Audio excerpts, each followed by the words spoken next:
Welcome back to Dialogue 340. We're here at the Feather Leaf Inn. Shout out to YF Legal once again. Ladies and gentlemen, the Mikey Feather is back. So I'm going to let Mr. Bill ring it. Go ahead. So for nearly a decade, we have had Stacey Plaskett as our delegate to Congress. Now, for truly the first time, this position is, in a sense, open season to where we know that she's currently trying to seek the Democratic ticket to be in the running for the governor of the U.S. Virgin Islands. So my first question to you would be, what makes you the right person in this moment to seek that office? To try and make it to summarize it, I started my dissertation in 2020. And the topic is called Democracy Denied, a Democratic Deficit, and the Case of the U.S. Virgin Islands. So I spent the last, 6 years immersed in discussing not only the incidental cases that state that we are aliens and savages to be governed by Anglo-Saxon principles, but looking at the consent decree from a phenomenological standpoint, Black phenomenology. And then I looked at, okay, my dad is a Vietnam War vet. He can vote for the Commander-in-Chief, our veteran services are subpar. And then you go into Medicare and Medicaid. And then, of course, the Constitution says that it doesn't fully apply to all of us in this room.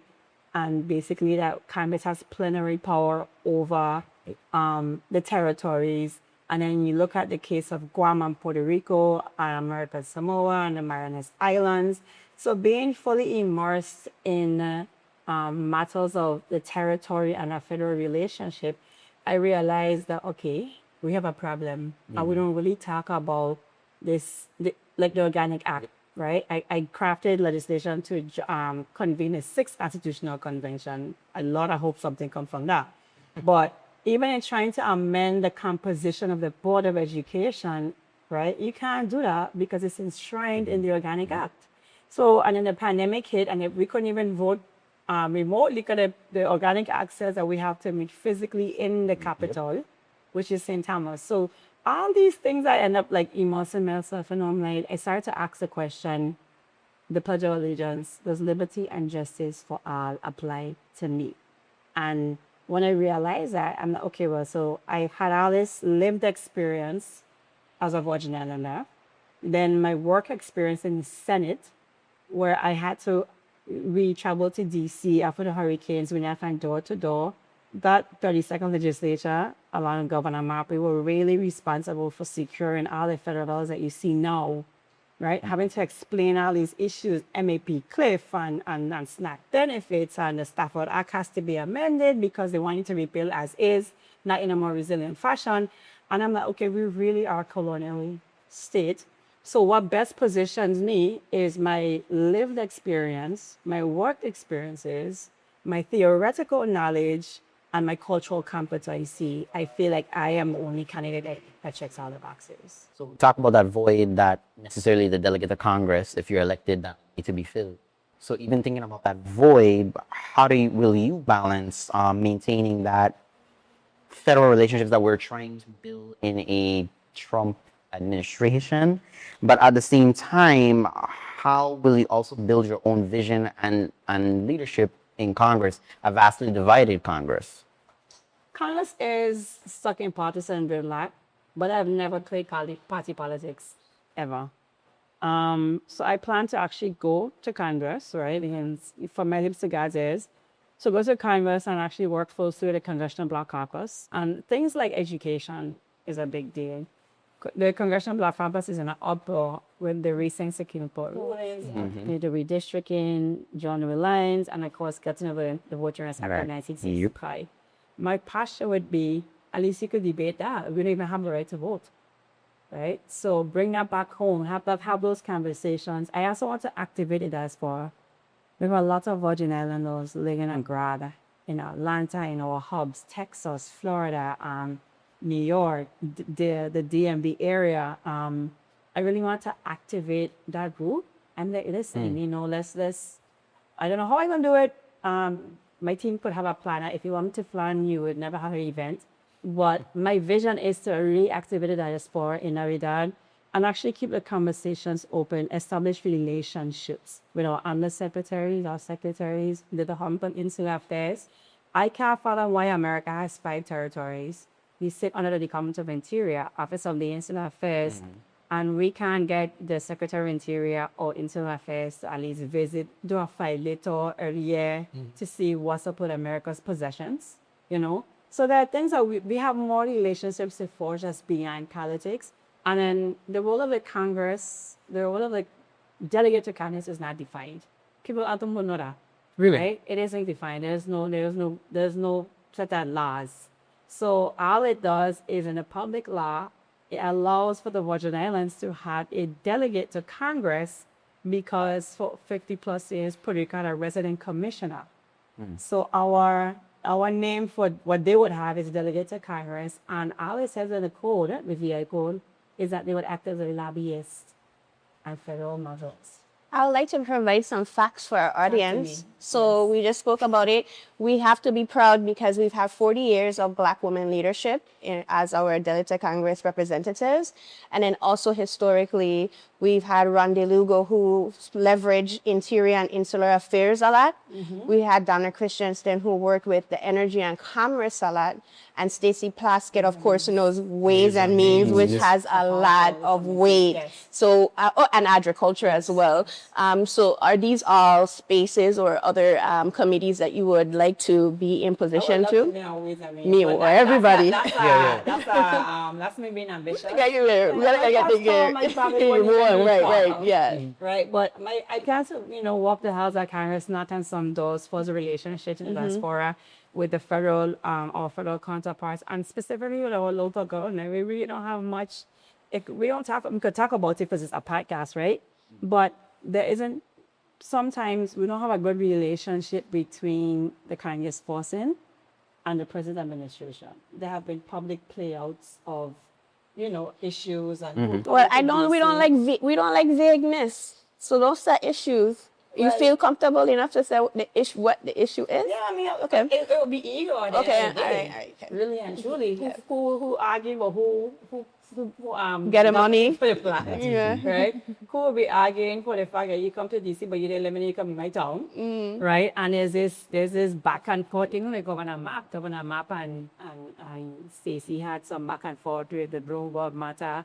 So there has to be a better relationship. And I plan to, whoever the governor is, working closely with the governor and the Senate, and not as in the legislature, we have passed a ton of resolutions, the gasoline excise tax, at meetings for asking our panelists wasn't to actually introduce them on the floor. And there's been some, confusion between us and not us, but the Senate president at the time and the president congressman and a priority listing of that.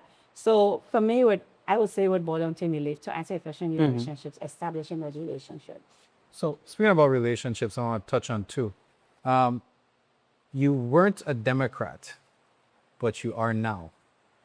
Why did you change your relationship status from independent to Democratic? And I'll leave it like that. Contrary to popular belief, I used to be a Democrat when I was a president of the College Democrats in college. I campaigned for Barack Obama. I moved home and I was a secretary of the Western Democratic Club in St. Thomas. I campaigned very big and bold for Donald Jan Young in his first term.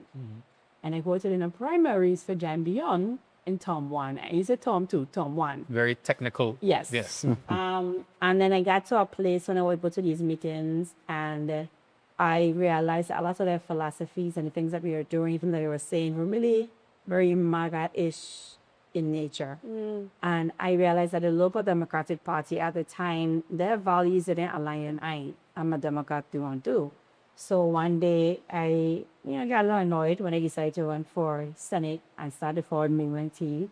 And I went to Max Street. John Emerson was the supervisor at the time, and I changed my party from Democrat to Independent. So that's actually how I got there, and I solved the entire time as an independent. I couldn't be an ICMI. I was like, Daddy, your party falling apart. My colleague told me he's original Democrats because history is sneaky. Yes, they are. Thing and then mash up. Yeah. And they went to court and the judge awarded and then not to him. So the ICM party was born. And then now, if I'm to solve the territory in a greater capacity, I have to put my feelings aside as to how I feel about anything locally. And for the greater good of the territory, I need to be aligned somewhere. Align with the Democratic Party as my values are, but not be polarizing to be Republican Party. I don't want to be in a position. I want to be like if what John McCain was. John McCain is a Republican, but he walked across the aisle, right? And you have so many other senators that walk across the aisle. So I need to be aligned somewhere. Vincent Fraser went in like a fish with no head and he was out on the time. So I don't want to be that kind of, I want to, yield results for the people. So you have to be strategic in your relationships. The Virgin Islands government at times, especially when you're covering the budget hearings, you hear how we have paid for lobbyists. I just saw the paid for document. lobbyists. It's like hundreds of thousands of dollars. What will your relationship be with the paid for lobbyists by the executive branch and you being our public lobbyists that we elected and voted in? What would that relationship be for you? I would have no choice but to have the relationship with the paid lobbyists if we don't have a candid discussion. The PFA, we chair the PFA by statute is the government, whoever the government is. Our lobbyists are paid. If you ever look at a PFA document, Winston and Strachan and the rest of them. It's online too. Exactly. Yeah, they have an audit online yearly. They have to say how much they earn. Yeah, it's pretty intense. And then Terry Hillary, who's running for Congress, she went from 170,000 to 260,000 a year in quote unquote lobbying. So I feel that the territory actually spends a lot of money on lobbying without seeing a return of investment and his lobbying efforts. And I'm going to venture off into the rum cover over if I may for a second, right? We lobby and we ask our brilliant souls, Alice Forms, along with Miss Helenese and the Congresswoman, they lobby for a 1325 tax to become permanent in Congress, and it's not a law. We're celebrating law. Now, first of all, I struck out to St. Croix because had St. Croix had existed with the rum distilleries, we wouldn't have no money to pledge to the retirement system, right? That's where the money's come from. So when you look at the dollar that we calculated for the rum cover over was $10.50 for 5 gallon, right? But in every administration, the rum cover over was extended to $13.25 per gallon. Now every governor has received the extension of $13.25 from Governor Turnbull to now. When Turnbull was elected, I was in 8th grade. So if Governor Turnbull received an extension in 1325 of 1325 in 1997-98, what year are we in? 2026. 2026. And we are celebrating, all these lobbyists are celebrating the fact that we just locked the territory in to a permanent regressive tax. From the 90s. From the 90s of 1325. So if rum consumption increases, still stay the same, right? Gallon. Even though we know it's decreasing across the world, yes. So my thing is, and their argument is that if it decrease, if it's a percentage base, if it decrease, then you bring on getting money. But when you're crafting legislation, or you say, okay, well, 1325 can be the base. It shouldn't drop below this threshold. However, it should be this percentage, right? Because wherever you sell, you can still receive a fair percentage on whatever it is. And we should also force Congress to go back after a few years. I don't want to be surface level. Can it be a level? We'll quantify After about. a few years, you send Congress back and you say, listen, let's reassess the rum cover over. Do we not send the Federal Reserve back to look at the interest rates? One time it's 5%, during the pandemic it was 1%, and it fluctuates. So the territory deserves better representation through our lobbyists to craft better legislation. But it was just basic to sit at 1325. You just put a little line in the legislation and that's okay. And we take the crumbs and we celebrate as our win and say, oh yeah, we did 1325. If the retirement system is to be solvent over the next 30 years, 1325 flat rate can work. And I liken it to your government employee. If you begin and start government at the base salary of $28,000 and 10 years when our inflation hit, you get 10 more degrees, you have kids, you have a house, you want to raise, I don't tell you. The last year you locked in $28,000. That's And what that can't, we can't do that. That can't be okay. Life has changed. Life has changed, right? So that has to be reassessed. The rum cover over should not dip below a certain threshold, but it should be at this percentage, and we should go back and reassess the rate over the period. So I just use that example as a reason why I don't understand why you think understands well like this if we can't come up with a solution. So I could hear trickle-down economics in my Trickle ear right now down. with Darren. And he loves the way you explain gross receipts in regards to sales tax. Now, majority of the United States, we know it operates under sales tax, including Puerto Rico, but we're still under gross receipts. Can you kind of give us a quick breakdown of that? And is sales tax a way out? No one touches the gross receipt taxes because our gross receipts and our property taxes actually back bonds. the bonds Yeah. that we floated, you know. But if you buy, I think what was my example? A cup. I take one that is a cup. Let's take a MacBook. Let's take not a MacBook. Let's take a charger. So, Plaza Extra goes and buys this charger from a wholesale person to the territory. You pay 5%. They pay 5% on that. And then I'm a small business owner and I need like a corner store and I want to buy the charger to put on my shelf, and Plaza Extra is of a warehouse seller, warehouse divider, and I buy from them. I paid 5% on the same charger. So we had 10% on this poor little charger, right? And instead going to, I didn't store someplace else now and I buy the charger and, I sell the charger to a smaller store. We pay 5%. So we are 50%. 15. And then when I come and I buy the charger from that particular vendor, I pay the 5% gross receipt. So by the time the charger gets to the end user, you pay 15 to 10% on the tax. What we should do to the tax study commission, because I did not have Gregory, she bring it to the legislation. She called for a tax study commission. I only played assembled and really look at what their findings are. But the tax study commission, what I'm proposing is that at some point, so we don't disrupt the backing of the bonds, that collateral that we pledge for the bonds, that we move to like a 1% sales tax, 4% gross receipt, 2% sales tax, 3% gross receipt. So it inch our way. A slow phase out, and it gives more transparency to the consumer because I will now know what the real price is, and then by the tax added, I know how much I'm paying. It's more transparent. I know how much I'm paying at the point of sale. And like statistics show us and economics is that you make more money on taxes at the point of sale tax than these hidden fees. But right now, when you bring people before me, right, I check consumer affairs. And I will bring all them before me and say, why is the cost of living like this? The cost answers, gross receipt. I don't know how to quantify, how did you get to this final number? Well, the answer is going to always be in this hidden gross receipt. So the cost of living will never, ever change once the gross receipt means what it is. Shalana, you leaning in? Go ahead. Great. That was, I'm taking a while to absorb that right now. Thank you for the education. Yeah, but can I Go ahead. move away from our economics now and go a little bit to social stuff? Definitely. Okay, so we've been asking this of everyone, right? And so I just wanted your fair play on policies or other ways and means that we can address like sexual violence in the Virgin Islands. As I had stated to everybody who came through this interview, the quantifiable data is showing us, right? And for I guess some people think it's an uptick, but we're seeing that it's not an uptick. It's just an uptick in reporting. So what do you think? You're not going to be a legislator, but what do you think that we can gain as in your positionality to, change that, to strengthen it, to serve our students from the youngest learner to our adult population? Curriculum change would be one. Sexual education has to be not textbook. You can't treat sex as tati-tato. But sex ed has to be must have good touch, bad touch. Beside a good touch, bad touch, like part of this person need to be feel when you're around, right? Individually discussion around sexual education with wine.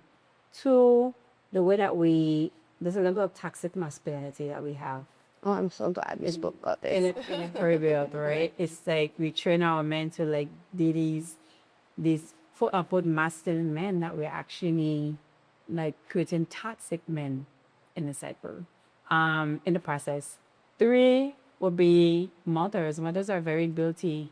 Also, my mom, she raises me and she marries my brother. Caribbean mothers raise their daughters and love their sons. And then you create these... You're touching on vulnerabilities, man. So you create these these needy men that are just not Men. fit. Yeah. I'll say it. They're not men. Yeah, and then for my own, if I'm to be vulnerable for my own personal life, I haven't touched on this anywhere else, but for me too, the power of therapy and counseling, right? Because in a place of where I'm at, like as a leader, I appear to be strong. I am strong and I am very decisive and I am very bold. But when something is bothering me, I know there's not much safe places to go for it in your business Of is in the course. street. So Yeah. I have been in relationships that have been very toxic and very abusive. And I feared saying, well, I did this person made physical with me because people will look at me and that person height and say, well, no, sorry, like you gotta be the aggressor. Right? So you tend to stay in these situations hoping you'll die and it just escalates because we fear finding help. We fear going to therapy because mental therapy means that you have to actually face a version of yourself and do some shadow work in the basics, right? You have to you have to deconstruct to reconstruct. Yeah. So unless you're willing to have, I'm happy that you asked that question. Unless you're willing to have these vulnerable moments and conversations like nice that I'm having, then you can always see social ills in our society. Do you think that we have the infrastructure to provide support to? Right. We do. Right. We need to. It is society part of move the bill and mental Yes, health in education. the school system. Recently, but we need more therapists in our schools because even in high schools you have counselors, but your counselor is per grade and then more like academic advisors. Yeah. Students, first of all, the way that our schools are built, when the concentration camps, for lack of a better word.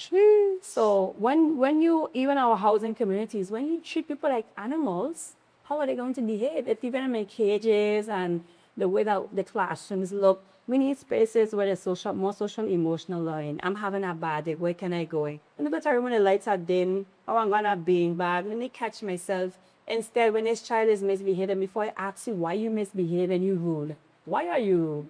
And I used to be a teacher, right? So I have advocated for children. One time I remember one of my students, I didn't see her for the entire month, the first month of school. So I remember the gate and then she's like, hey, you Miss Sarah? I said, yeah. I said, when you coming to me, you said, see class. She said, am I shut in blue enough? So if you shut in blue enough, and she's like, well, I guess I keep my instant home because my uniform shut in your right color do.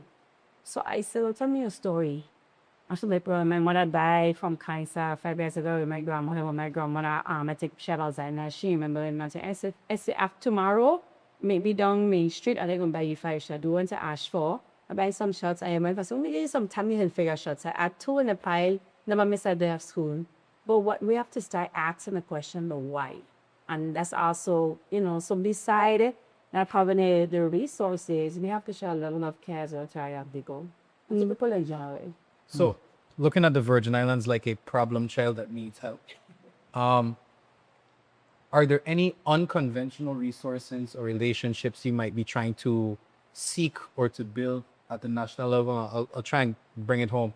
I love New York City. Favorite place to go. Food everywhere. One of Is the that your favorite place? Yeah. You're foodie?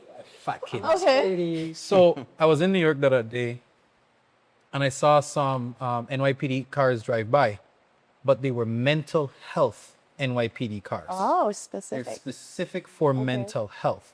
So someone up and down the food chain probably decided that monies, resources, training was necessary to make a division for NYPD just for mental health. Talk to me. Are there any out of the box, like, hey, VI, do you know we could get this? Hey, we didn't even think about that. Now that you're going to be at the national level, because one of the things that I think people miss in territory is that the role of the delegate one, even though it's undefined, it's not a super senator.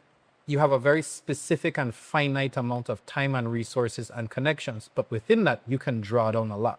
I'd like to see your more elaborate ideas for bringing in. Probably, I want to find a CEO, some CEOs that could do some long-term healthcare facilities in the Virgin Islands. The data shows 2020 census shows that we have an aging population.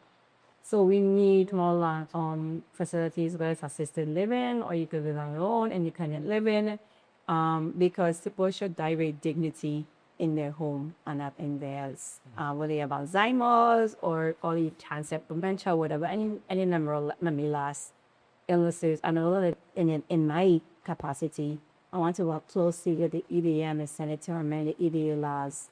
If we're okay with our legislation to give gross receipt tax exemption to Southland Gaming for gambling, we should be okay with giving a tax break for something that's beneficial, because at some point you all have to age. Look Yes. at this 50 years from now and be like, well, I look like you're not, you have much been here, right?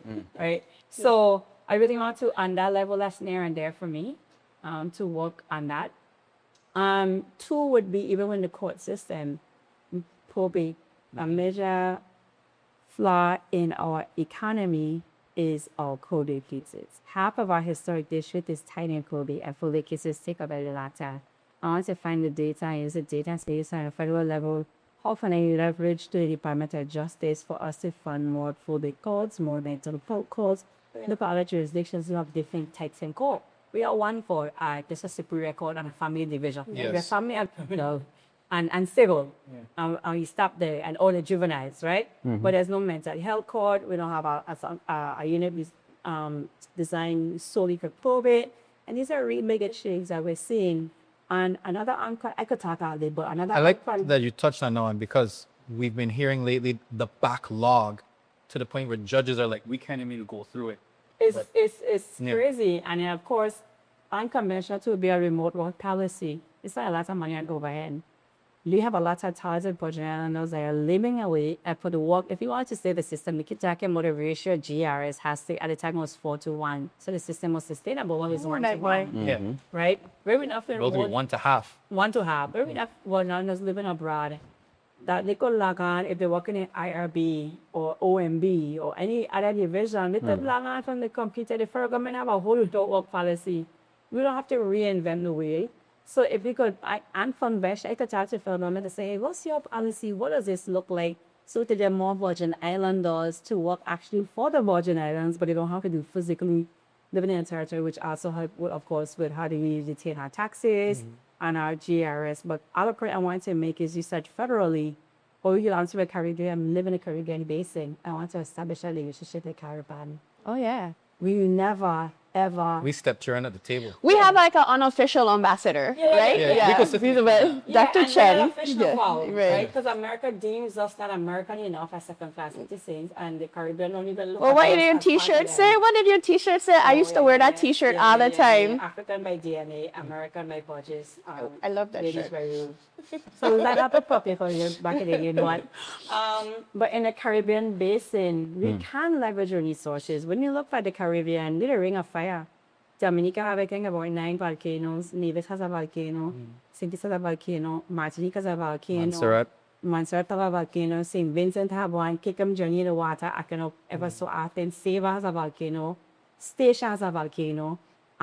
There's all this geothermal energy. What are we doing with it? How are you leveraging those resources? So for my capacity on the federal level, I want to work closely with the State Department to find a way that we could actually be a more active player within our region where I'm making it seem like we enter into some foreign treaty with some enemy. We're Antillean of the people, state. right? Yeah. We literally belong to an archipelago of islands just owned by different rulers in the Caribbean, but we have to have a greater stake in the day-to-day happenings of the Caribbean basin. And not to show favoritism, I like this idea because the Virgin Islands is already a melting pot. So our aunts, our uncles, our cousins, our godbrothers, they're already Antigua, St. Vincent. We're transnational. Yeah. So like it makes sense for us to have more of that integrated community. And of course we're running out of time. Mikey, I feel like you had You know, something. she just hit my question already. She already hit your question. What was your question? It was going to be about that, like how do we get ourselves to the table with a wider Caribbean diaspora between the different governments? I mean, all of our ancestors come Yeah, from and somewhere. different spaces. And I think many people will jump at the opportunity to not only to foster that dialogue, but to compare. I mean, I think the university is a good example of that. We have the sub-base on St. Martin's Island. So is that an opportunity for us to extend ourselves further for wider ranges of education? How do we bring even the UE, University of the West Indies, with UVI to give a broader, exactly, how do we give a broader? Yeah, exactly.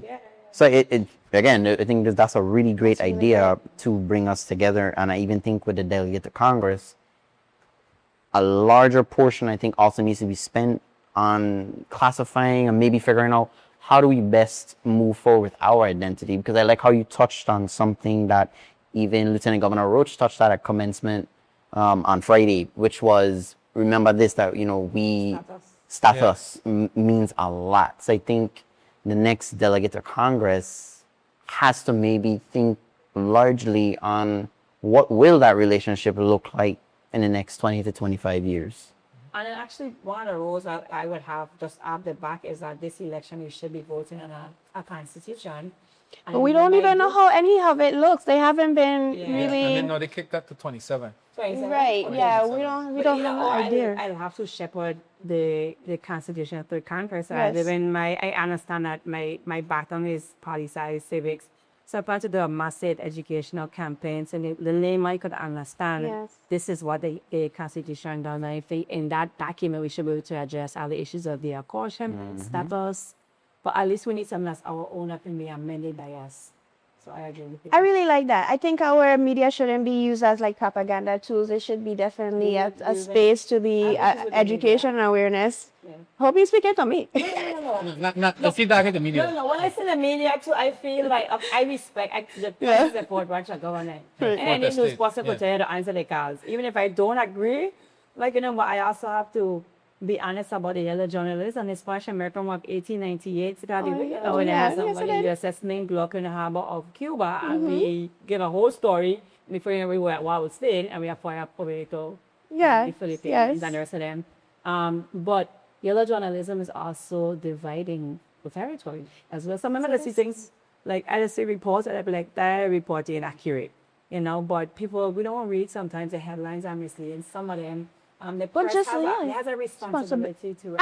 And just like Cuba did like a major campaign for literacy, right? I think that we could do a major campaign as well. Those are like, maybe there may be legislation, right? Because I don't necessarily know if some entities that were saying news don't have like a license, right? They just say news. They say it's news, and they have the right, because like we're in a space where I could be a blogger and I could have factual news. It's hard for us to determine. I don't want to attack people in that way, but I agree with you. yeah, but in terms of like things that fall under government, like we have stations and we have media. Like what is our responsibility, right? To draw the people with us. It goes back into what we were talking about earlier about leadership. Like, are we always going to put like leadership on the helm of like a charismatic person? Or are we going to do our due diligence to make everybody feel like they have a part in leadership? And the person is also tilted because some of the Committee of Finance, some of our media contracts are atrocious. Ooh. I like. Well, I know the media rates in the territory, so yes. I have seen some contracts and I'm like, Tens of thousands, hundreds of thousands. yeah, I'm like, that's why you use stuff like that. That's why everything is in this direction. And if we're going to maintain a free press, the government is also at fault Okay. for how those media contracts are disposed. Thank you for sharing it. Glad you said it. So if I say it, they're going to think I've beaten up my own. But unfortunately, we have out of time again. So, Chalana, I'm going to give you last lash, the lady. I've had a, What's your favorite time? you're gonna start this, Janelle. I like all tarts, so it's not. No, don't try that. What is damn, your I can't get away with favorite it. tart? Guava. I'm Guava? an unspoken king guava berry. That's fair. That's seasonal. Like, yeah. Guava berry. Okay. Okay. Mikey, what's Coconut. Yeah, eat coconut. Guava. Okay, so Guava and guava berry. We got a teammate. We could rap. It's all right. you really shake the political room just now with that question. For your last moments, if you want to say anything to the community, right there. I just want you guys, we're on sacred ground. I have a lot of questions when this podcast is over. But people died for the right for us to vote. It became self-governing in the 1970s. I don't think they should take any of that to asking to participate in the electoral process. It's your civic duty. I'm asking for your vote. I'm sorry for Congress sending to the Hill. August 1st, I must pass the primaries, not the Democrats, and then needing the one state general election in November. But either way, I am here. I am a daughter of this soil. I'm grounded. I'm good to serve you. So thank you for having me. And thank you. Thank you to Mikey for coming out to the trenches. You find him. The exquisite Chalana Brown once again. This is your boy Richard Dorsey, Dialogue 340. We out.